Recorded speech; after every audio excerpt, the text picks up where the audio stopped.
members of the church have been coming forward and just talking about their faith and life experience, and Darleen has volunteered to do it this week.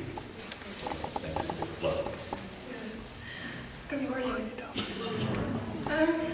I'm here to tell you the story of my journey of faith and of how I came to attend this church. My first visit to Hudsonville Congregation, UCC, was at the age of 14. It wasn't in this building, it was in the old church on Van Buren Street.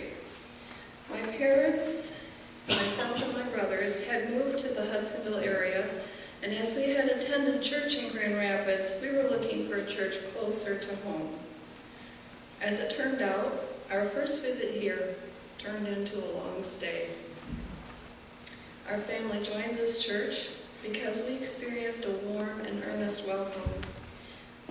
If my memory serves me right, Mrs. Edson was my 8th grade Sunday school teacher, and Pat and Jim Thompson were my high school youth group leaders at that time.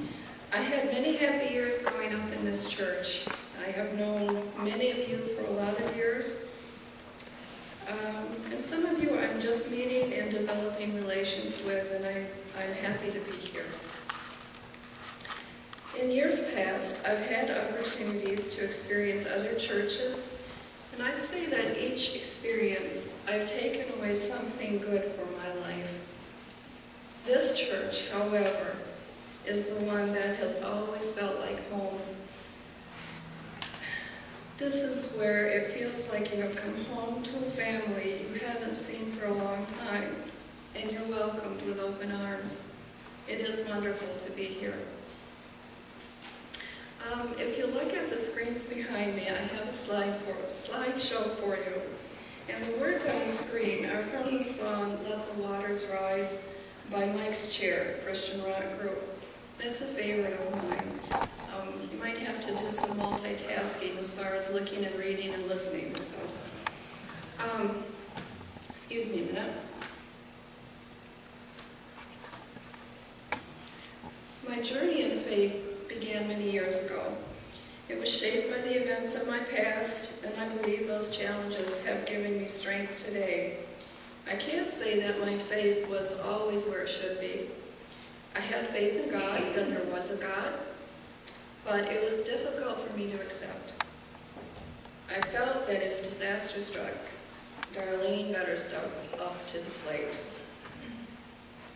At a particularly low point in my life, I looked at all the challenges, events, and difficulties I had faced, and I could see every time God was there for me, to comfort me, to ease my pain, and to lead me through life's difficulty.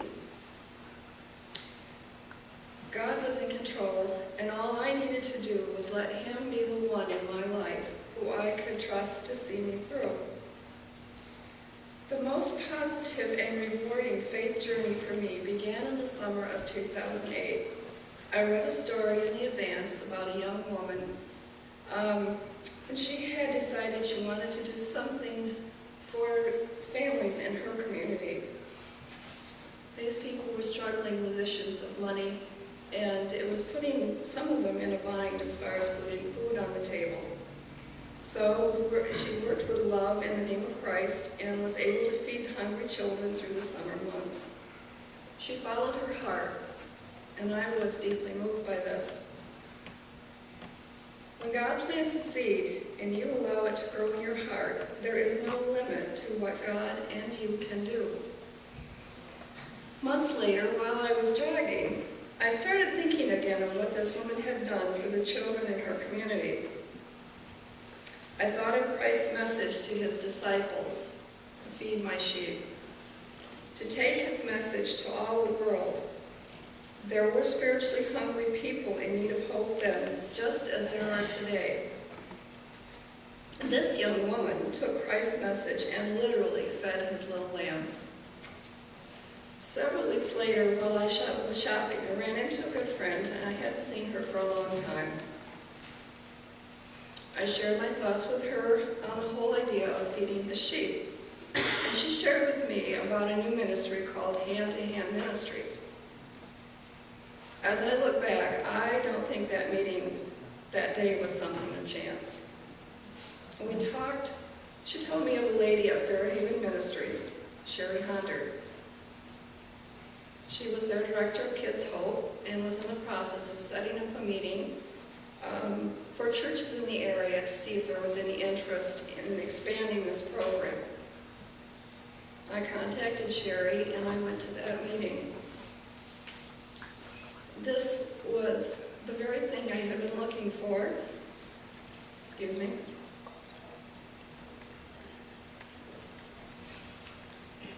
It was so simple and yet so profound. A program that would not only bring food to hungry tummies, but also reach out to touch hearts and feed souls. Not just the little ones and their families, but also those who volunteer every week to make it all possible. This is a double blessing. I stopped by the church one day to speak with Pastor Eric, and I shared my thoughts with him about this program. After a few months of getting information together on how the ministry would function, it was presented to the mission team here, who embraced this idea. And now it came time to purchase the food. And it was like a check just kind of fell from the heavens. Our dear ladies of the Ladies Union contributed enough money so that we could fund this ministry right through the end of this school year. I was amazed by that. Through it all, there has not been one stumbling block. Everything fell into place. It's not easy to put into words how I feel, how it's affected me, but I simply marvel at what God can do. Not only has He placed in motion a blessing to the children of this community,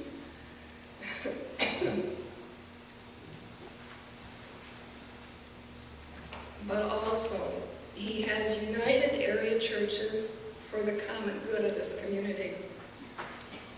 And to finish, in the past you would have not found me up here doing this. This would be very, very intimidating. Not to say that I'm not nervous, I am. But today I am